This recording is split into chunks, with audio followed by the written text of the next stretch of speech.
Good morning all. तो fundamental rights हमारा चल रहा था, तो उसी को कंटिन्यू करते हैं। फंडामेंटल राइट्स हमने डिस्कस करा था। ओरिजिनली 7 फंडामेंटल राइट्स हुआ करते थे, ठीक है। अब प्रेजेंट में 6 फंडामेंटल राइट्स हैं। तो हमने पहला fundamental right to equality discuss करा था। राइट टू इक्वालिटी जो कि आर्टिकल 14 से 18 में आता है। फंडामेंटल राइट्स हमारे कॉन्स्टिट्यूशन के पार्ट 3 में आता है, ये भी हमने डिस्कस करा था।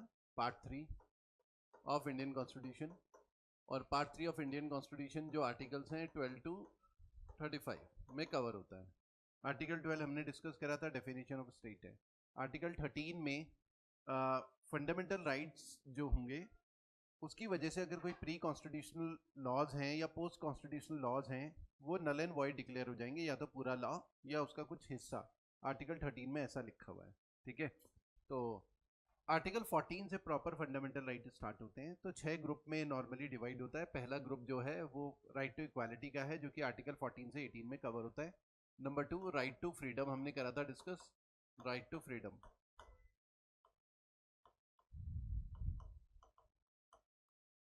आर्टिकल 19 से 22, इसमें राइट टू फ्रीडम वाले कवर होते हैं। तो ये दोनों हम डिस्कस कर चुके हैं लास्ट क्लास में। जिन्होंने नहीं देखा है वो पुराने वीडियोस को रेफर कर सकते हैं। यूट्यूब में भी मिल जाएंगे, मोबाइल ऐप में भी मिल जाएंगे। तो जिन्होंने मोबाइल ऐप डाउनलोड नहीं किया तो मोबाइल ऐप डाउनलोड कर लें, ठीक है। उसमें भी हम अपलोड कर रहे हैं इन सबको, ठीक है। यूट्यूब में कुछ ही टाइम रहेंगे, यूट्यूब में हटा दिए जाएंगे बाद में ये वीडियोस। अभी शुरुआत में ऐसे ही डालेंगे, ठीक है। हाँ, अब आते हैं तीसरा वाला जो फंडामेंटल राइट है, जो कि आर्टिकल 23 से स्टार्ट होता है। Right against exploitation.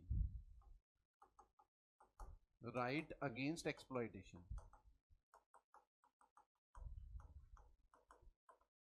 Right against exploitation, ये आर्टिकल 23 और आर्टिकल 24 में कवर होता है। 23 and 24 right against exploitation, article 23 and 24। Article 23 क्या कहता है?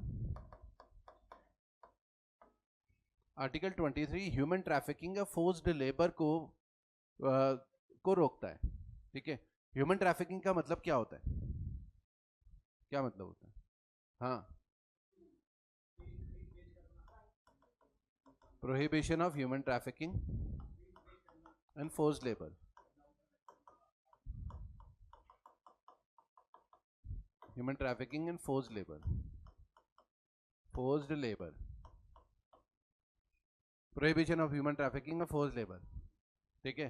तो प्रोहिबिशन ऑफ ह्यूमन ट्रैफिकिंग का मतलब हो गया कि जब भी ह्यूमंस का ट्रेड होता है, बाय और सेल, तो उसे हम बोलते हैं human trafficking. Specially women and children, ठीक है, उनका जो खरीद फरोख्त होता है या फिर इलीगली इधर से उधर मूव करके लेके जा रहे हैं, तो वो सब ह्यूमन ट्रैफिकिंग का पार्ट होता है। और फोर्स्ड लेबर क्या है? ह्यूमन ट्रैफिकिंग पूरी तरीके से बैन है, इसके ऊपर अलग से लॉ भी बने हुए हैं। इसके ऊपर अलग से लॉ भी बने हुए हैं। फोर्स्ड लेबर क्या होता है कि किसी से काम करवाना, ठीक है, और उसका ना उसे वेजेस वगैरह या सैलरी वगैरह कंपनसेशन ना पे करना, रिमनरेशन ना पे करना, ठीक है। तो हाँ, बंधुआ मजदूरी, जिसे बंधुआ मजदूरी बोलते हैं। उत्तराखंड में इसे क्या बोलते हैं? कुली बेगार। कुली बेगार एक प्रथा हुआ करती थी, बेगार बोलते हैं वैसे। कुली बेगार प्रथा थी कि अंग्रेज जब भी यहाँ पर आते थे तो उनको सामान उठाने के लिए लोग चाहिए होते थे, या घर की सफाई के लिए, कपड़े धोने के लिए घर चाहिए होते थे। तो एक प्रथा बनी हुई थी, क्योंकि अंग्रेजों का राज था, अंग्रेज ही समझ लो माए बाप बने हुए थे। तो ये था कि उत्तराखंड में जब भी वो अंग्रेज आते थे तो उत्तराखंड के लोगों का काम ये रहता था कि उनके कपड़े भी धोना, घर का काम करना, उनका सामान उठाना। तो कुली बेगार, उसका उन्हें कुछ कंपनसेशन कुछ नहीं मिल रहा, या बहुत कम कंपनसेशन मिल रहा, कभी दे दिया तो दे दिया। तो ये भी एक फोर्स्ड लेबर था कि नॉर्म बनाए हुए थे अंग्रेजों ने कि भैया हम आएंगे, हमारे साथ ऐसा ऐसा करना है तुमने। तो वो भी एक कुली बेगार प्रथा उत्तराखंड में चलती थी, वो फोर्स्ड लेबर होता है, ठीक है। तो हमारे कॉन्स्टिट्यूशन में क्लियरली मेंशन है कि वो पूरी तरीके से बैन है। फोर्स्ड लेबर, बंधुआ मजदूरी, कुली बेगार, या prohibition of human trafficking. Human trafficking भी पूरी तरीके से बैन है, ठीक है। आर्टिकल 24, ये तीसरा वाला ही फंडामेंटल राइट है जिसमें आर्टिकल 23 और 24 कवर होते हैं, ठीक है। इसमें प्रोहिबिशन ऑफ चाइल्ड लेबर है, इसमें चाइल्ड लेबर को प्रोहिबिट कर रहा है। प्रोहिबिशन ऑफ चाइल्ड लेबर,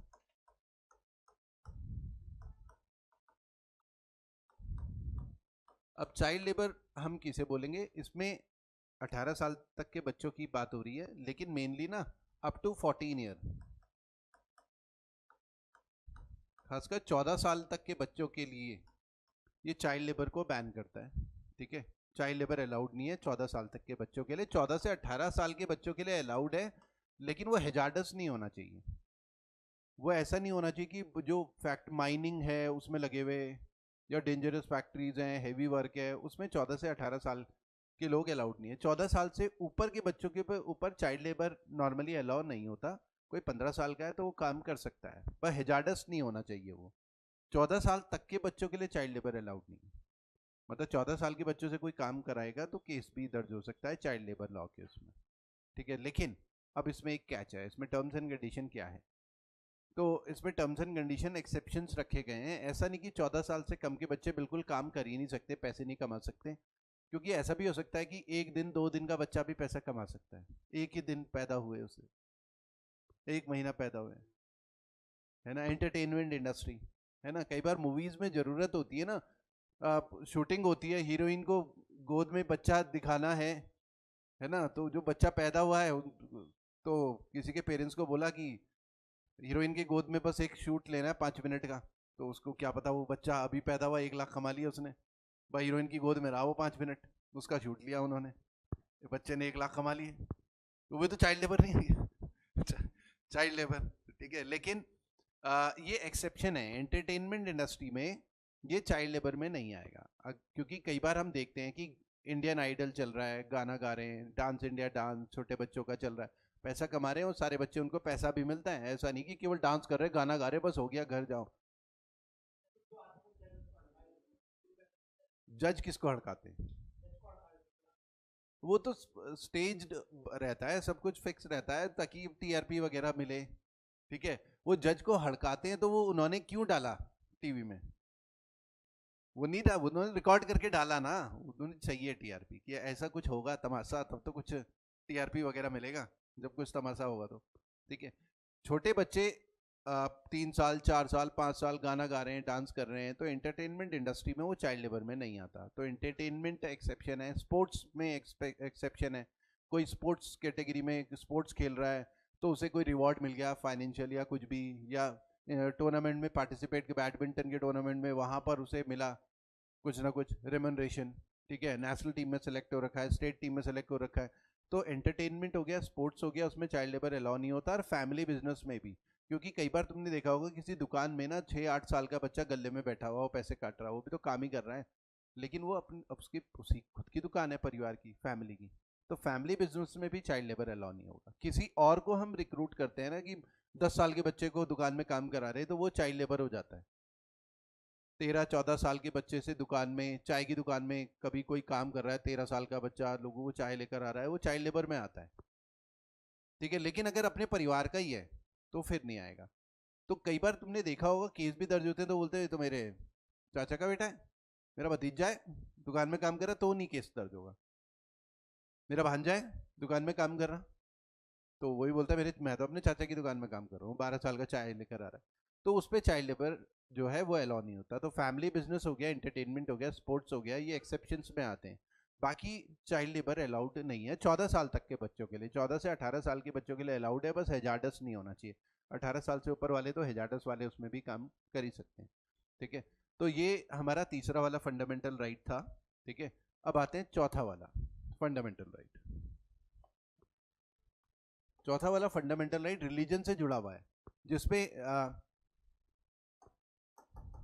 जो इंपॉर्टेंट है, बहुत ज़्यादा डिटेल में ना घुसते हुए ब्रीफ में थोड़ा सा डिस्कस करेंगे। ठीक है, right to religion,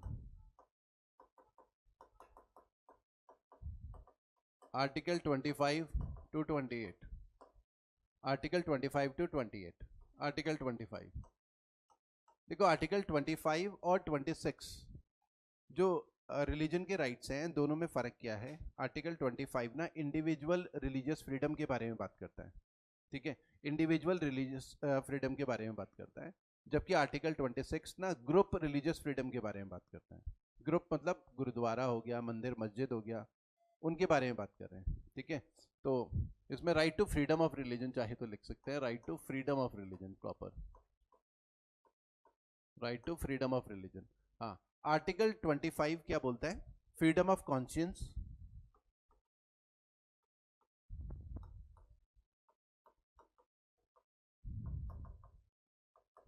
comma, freedom of conscience का मतलब है कि हमारी इनर वॉइस होगी, अंतरात्मा जो बोलती है कि हम इस रिलीजन को फॉलो करें, तो वो हमें आज़ादी है। हमारी अंतरात्मा बोलती है कि हमें क्रिश्चियनिटी को फॉलो करना है, बुद्धिज्म को फॉलो करना है, जैनिज्म को फॉलो करना है।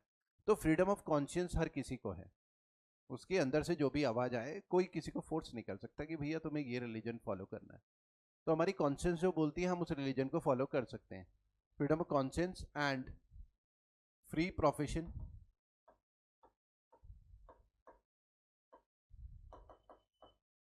Practice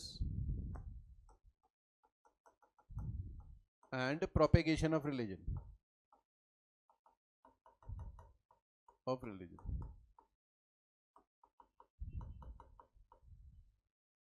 and propagation. अब ये इन वर्ड्स का मतलब क्या है? कॉन्शियंस तो हमने बात कर ली कि जो इनर वॉइस होती है हमारी, उसकी बात।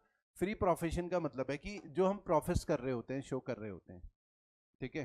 तो जैसे ये वो वाला प्रोफेशन नहीं है, फ्री प्रोफेस भी बोल सकते हैं। मतलब हम जैसे कलावा बांधा हुआ है, टीका लगाया हुआ है, ठीक है, तो वो प्रोफेस करना, दिखाना कि हम इस पर्टिकुलर रिलीजन को फॉलो कर रहे हैं, कि इसने टीका लगाया हुआ है तो दिख रहा है कि हाँ हिंदुइज्म में ही टीका लगाया जाता है, कलावा बांधा हुआ है। या इस्लाम में जो वो जो टोपी है, स्कल कैप है, वो दिखा रहे हैं कि हम इस्लामिक ट्रेडिशन को फॉलो, हम इस्लाम को फॉलो करते हैं, ठीक है। कृपान रखा हुआ है, तो वो प्रोफेस करना, दिखाना हो गया, ठीक है। तो ये आज़ादी है दिखाने की। कोई ऐसा नहीं बोल सकता कि भाई तुम क्यों कलावा बांधा हुआ, टीका क्यों लगाया हुआ है, ये क्यों किया हुआ है, वो क्यों किया हुआ है। वो हमें आज़ादी है, फ्रीडम है, ठीक है।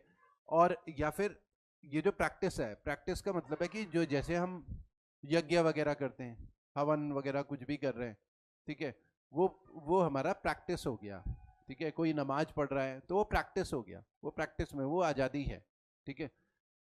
प्रोपेगेशन ऑफ रिलीजन मतलब धर्म के प्रचार प्रसार करने की भी आज़ादी है, ठीक है। इनमें ना ऐसा नहीं कि ये एब्सोल्यूट इन नेचर है, ये कि जो मर्जी कर लो, ठीक है। ये इसमें टर्म्स एंड कंडीशन अप्लाई हैं कि पब्लिक ऑर्डर मेंटेन होना चाहिए, मोरालिटी, हेल्थ, मतलब ये सारे फैक्टर्स हैं जिसका ध्यान भी रखना होता है। एब्सोल्यूट इन नेचर कुछ नहीं होता। एब्सोल्यूट इन नेचर मतलब समझते हो? एब्सोल्यूट इन नेचर का मतलब है कि कोई कुछ नहीं कर सकता, हम अपने धर्म का प्रचार जो भी कर रहे हैं, हम अलग अलग एरिया में जाके धर्म का प्रचार कर रहे हैं और वहाँ हमारे धर्म के प्रचार की वजह से दंगे हो जाएं। वो आज़ादी नहीं है ना हमें, कि पब्लिक ऑर्डर खराब होता हो, हेल्थ के ऊपर इम्पैक्ट पड़ता हो, ठीक है। तो जो धर्म की आज़ादी है उसमें भी टर्म्स एंड कंडीशन अप्लाई हैं। एब्सोल्यूट इन नेचर कुछ नहीं होता, सब में टर्म्स एंड कंडीशन अप्लाई हैं। हमारे फंडामेंटल राइट्स वहीं तक हैं जहां तक हम किसी और के फंडामेंटल राइट्स को वायलेट ना कर रहे हो। जहां पर दूसरों के फंडामेंटल राइट वायलेट होने स्टार्ट हो जाएं, वहां पर हमारा फंडामेंटल राइट खत्म हो जाता है। तो वहां पर हमारा फंडामेंटल राइट खत्म हो जाता है। बनाओ अगर कोई फॉलो करे, हाँ बनाओ, तो लोग बनाते हैं। लेकिन तुम्हारा खुद का रिलीजन फॉलो कौन करेगा? तुम खुद ही नहीं फॉलो करोगे, पता चला। तुम रख लो अपने हिसाब से, लेकिन लोग तो नहीं फॉलो कर रहे ना तुम्हें। ऐसा देखो, रिलीजन इस तरीके से तो बनता नहीं है, फैन फॉलोइंग हो, ठीक है। ऊपर से रिलीजन नॉर्मली देखो, हिंदुइज्म तो हम बोलते हैं कि बहुत पुराने टाइम से चला आ रहा, ठीक है, वो तो सनातन धर्म है। वे ऑफ लाइफ जो है उस हिसाब से चल रहा है हिंदुइज्म। वे ऑफ लाइफ, जीने का जो तरीका है उसी को सनातन धर्म बोल रहे हैं हिंदुइज्म। उसकी कोई फिक्स बुक तो है नहीं हिंदुइज्म की कि भाई इसी किताब को फॉलो करना है। जैसे इस्लाम में एक बुक फिक्स है, होली कुरान हो गया, फिक्स है कि भाई इसके हिसाब से ही चलना है। क्रिश्चियनिटी में बाइबल है। हिंदुइज्म में ऐसा कुछ नहीं है। हिंदुइज्म में अगर तुम शिव की पूजा करते हो तो भी तुम हिंदू हो, तुम शिव की पूजा नहीं करते तो भी हिंदू हो, तुम हनुमान जी को मानते हो हिंदू हो, नहीं मानते तो भी हिंदू हो, ठीक है। इस्लाम में ऐसा नहीं है ना, तुम अल्लाह को नहीं मानते हो तो फिर थोड़ी तुम इस्लाम को फॉलो करने वाले बन गए। अल्लाह को तो मानना पड़ेगा भाई, ठीक है। तो हिंदुइज्म में कोई फिक्स बुक नहीं है, एक फिक्स वो नहीं है कि तुम्हें बिल्कुल फॉलो करना ही करना है, ठीक है। लेकिन अगर तुम्हें कोई नया रिलीजन बनाना है तो पहले लोग फॉलोवर कैसे बनते हैं? फॉलोवर तब बनते हैं कि जब हम खुद बहुत बड़े आदमी हो। भाई बुद्धिज्म क्यों पॉपुलर हुआ? जो जो गौतम बुद्ध थे वो खुद राजा के बेटे थे, अब कोई राजा का बेटा जिसने अचीव किया हुआ हो कुछ, वो कोई नया रिलीजन बनाता है तो लोग ज्यादा सुनते हैं। गरीब आदमी की तो कौन सुन रहा, जिसने कुछ अचीव ही ना करा हो। या तो तुम हो राजा के बेटे, देश मतलब भारत देश के राजा के बेटे, और राजा के बेटे ने बोला मैं नया रिलीजन, तब तो लोग आएंगे भाई। जैनिज्म की भी अगर बात करें तो जैनिज्म भी जो चौथे तीर्थंकर हैं भगवान महावीर, वो भी तो इस राज परिवार से ताल्लुक करते थे, तभी तो लोगों ने सुना, वरना कौन सुन रहा है फिर। नॉर्मली जब कोई बड़ा आदमी होता है, अब जैसे विराट कोहली और ये जिन्होंने कुछ अचीव करा हुआ, वो अगर ऐसा कुछ बोले तो फॉलोवर आएंगे।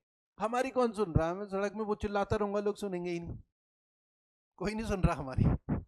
हाँ तो आते हैं आर्टिकल 26 और 27 एग्जाम में इतना ज्यादा नहीं आया है, लेकिन ये जरूर है कि अच्छा 26 27 28 नहीं आया, 26 रह गया।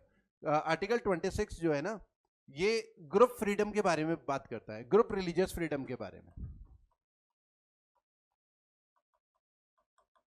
ग्रुप रिलीजियस फ्रीडम के बारे में बात करता है। ग्रुप रिलीजियस फ्रीडम का मतलब है, यहाँ आर्टिकल 25 इंडिविजुअल के बारे में बात कर रहा है, यहाँ पर बात कर रहे हैं जैसे मंदिर हो गया, मस्जिद हो गया, गुरुद्वारा हो गया, इनकी भी रिलीजियस फ्रीडम है।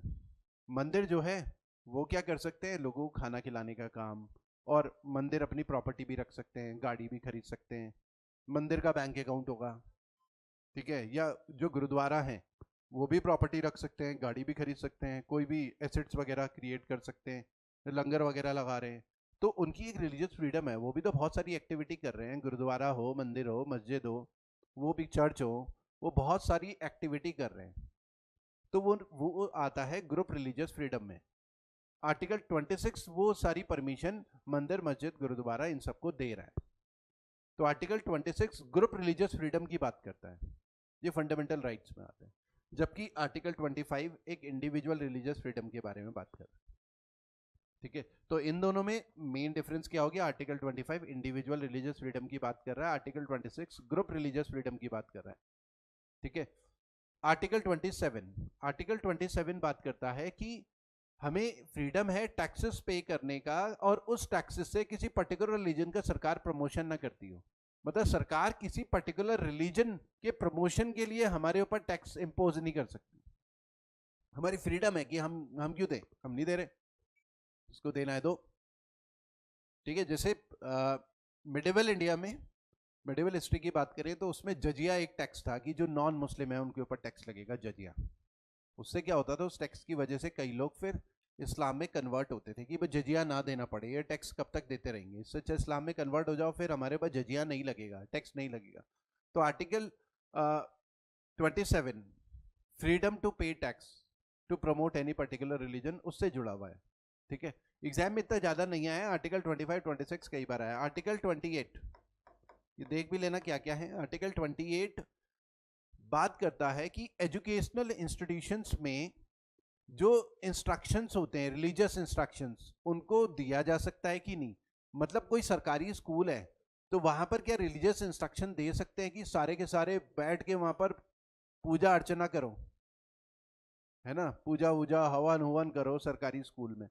तो सरकारी स्कूल में ये जो रिलीजियस इंस्ट्रक्शन है वो अलाउड नहीं है, आर्टिकल 27 ये कहता है, ठीक है। आर्टिकल 28 ये कहता है, 28 में लिखा हुआ है, ठीक है। अलग अलग पार्ट हैं। और उसके अलावा आर्टिकल 28 में ये भी लिखा हुआ है कि अगर कोई रिलीजियस कोई भी इंस्टीट्यूशन, एजुकेशनल इंस्टीट्यूशन जिसको गवर्नमेंट की ग्रांट वगैरह, फंड वगैरह वगैरह मिलती है कुछ ना कुछ, इनडायरेक्टली इनडायरेक्टली, वहां पर रिलीजियस इंस्ट्रक्शन दी जा सकती हैं, ठीक है। लेकिन वो इंडिविजुअल को फोर्स नहीं किया जा सकता, स्टूडेंट को फोर्स नहीं किया जा सकता कि उस रिलीजियस इंस्ट्रक्शंस को फॉलो करे, एक तो ये भी बोलता है। उसके अलावा आर्टिकल 28 ये भी कहता है कि कोई एजुकेशनल इंस्टीट्यूशन जो चैरिटी, इंडोमेंट, जिसे सरकार की तरफ से कुछ नहीं मिलता, प्राइवेट हो गया, रिलीजियस इंस्टीट्यूशन, एजुकेशनल इंस्टीट्यूशन हो गया, क्रिश्चियनिटी उसमें रजिस्टर्ड हो गया, ठीक है, या किसी भी उसमें रजिस्टर्ड हो गया, तो वहां पर रिलीजियस इंस्ट्रक्शंस दी जा सकती है और स्टूडेंट्स को वहां पर फॉलो करना है, जहां पर सरकार की तरफ से कोई ग्रांट नहीं मिल रही है। तो प्राइवेट इंस्टीट्यूशन, चैरिटी, इंडोमेंट वगैरह, वो वाले एजुकेशनल इंस्टीट्यूशंस में रिलीजियस इंस्ट्रक्शंस स्टूडेंट्स को दी जा सकती है कि सब उठो, चलो चर्च चलो, वहाँ पर मोमबत्ती वगैरह जलाओ जलाओ, ये सब किया जा सकता है, ठीक है। कई बार जैसे कॉन्वेंट स्कूल हो गया, कई हो गया, तो वहां पर ये रिलीजियस इंस्ट्रक्शंस दी जा सकती हैं, ठीक है। तो हाँ हाँ, प्राइज जिसमें सरकार की तरफ से कुछ भी नहीं मिल रहा है, गवर्नमेंट में अलाउड ही नहीं है। आर्टिकल 28 अलाउ नहीं करता कि गवर्नमेंट इंस्टीट्यूशंस में, गवर्नमेंट एजुकेशनल इंस्टीट्यूशंस में रिलीजियस इंस्ट्रक्शंस देना, वो अलाउ नहीं करता है, ठीक है। हाँ, ये तो था चौथा फंडामेंटल राइट, ठीक है। पांचवा में आते हैं।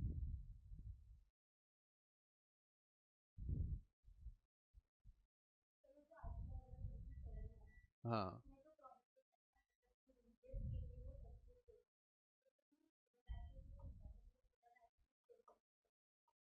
मतलब हमें आज़ादी है ना, ठीक है। प्रोहिबिट मतलब वहां पर यह है कि हमें फोर्स नहीं किया जा सकता, हमें फ्रीडम है, हम नहीं देना चाह रहे। लेकिन देखो कई बार ऐसा है कि अगर हम हिंदू हैं या मुस्लिम हैं, अपने रिलीजन के प्रोपेगेशन के लिए अगर हम कुछ पैसा देना चाहते हैं तो वो हम दे सकते हैं, वो हमें फ्रीडम हो रहेगी, ठीक है। लेकिन अगर हमें बोला जाए कि इस पर्टिकुलर रिलीजन के, इस्लाम के या क्रिश्चियनिटी के प्रोपेगेशन के लिए हमें दो, और हम अगर हिंदू हैं तो हम बोलेंगे नहीं भाई हम नहीं देना चाहते, तो हमें फोर्स नहीं किया जा सकता, ठीक है। तो हिंदू रिलीजन के प्रोपेगेशन के लिए अगर हम हिंदू हैं तो दे सकते हैं, किसी और रिलीजन के प्रोपेगेशन के ऊपर भी दे सकते हैं, लेकिन वो हमारी फ्रीडम है, हमें आ जाती है। हमें ये नहीं बोल सकते कि नहीं तो तुम दो, हम क्यों दे एक पर्टिकुलर रिलीजन। अगर हमें सही लगता है उस पर्टिकुलर रिलीजन के प्रोपेगेशन के लिए टैक्स वगैरह पे करना या कुछ भी कंट्रीब्यूट करना, तो हम करेंगे।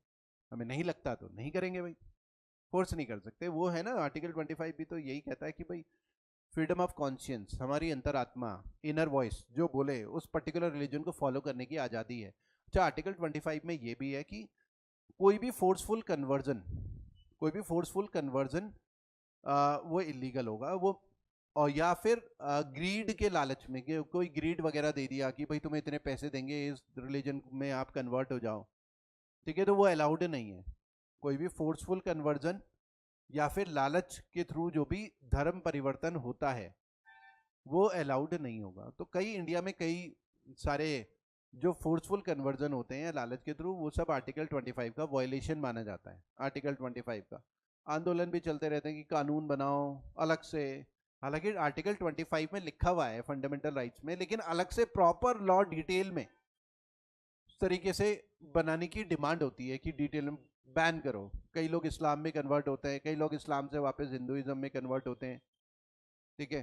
तो कई हिंदू संगठन ये बोलते हैं कि कोई हिंदुइज्म में वापस आ रहा है तो वो कन्वर्जन नहीं है, वो ये बोलते हैं वो तो घर वापसी है, वो धर्म परिवर्तन तो है ही नहीं, वो तो घर वापसी है, वो तो थे ही हिंदू, वो तो भटक गए थे और अब वो वापस आ रहे हैं हिंदू धर्म में, तो वो कन्वर्जन नहीं है, वो घर वापसी है। तो ऐसा भी कई संगठन इस तरीके से बोलते हैं, तो इसमें विवाद विवाद चलता रहता है, वाद विवाद चलता रहता है, ठीक है। कन्वर्जन को लेकर तो आर्टिकल 25 में आता है। राइट टू प्रे भी अंडर आर्टिकल 25 ही आता है। सबरीमाला केस था केरला वाला, ठीक है। तो केरला में सबरीमाला टेम्पल में मेंस्ट्रुएटिंग विमेन अलाउड नहीं थी, ठीक है। तो वहां पर फिर सुप्रीम कोर्ट का वर्डिक्ट आया कि भाई विमेन की एंट्री अलाउड होगी वहां पर केरला में सबरीमाला टेम्पल। तो वो जो है राइट टू प्रे, प्रार्थना करने का, पूजा करने का अधिकार, वो भी आर्टिकल 25 में ही कवर होता है, ठीक है। फिर आते हैं cultural cultural rights, cultural rights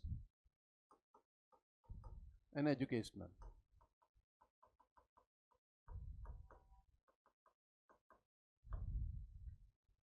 article 29 and 30।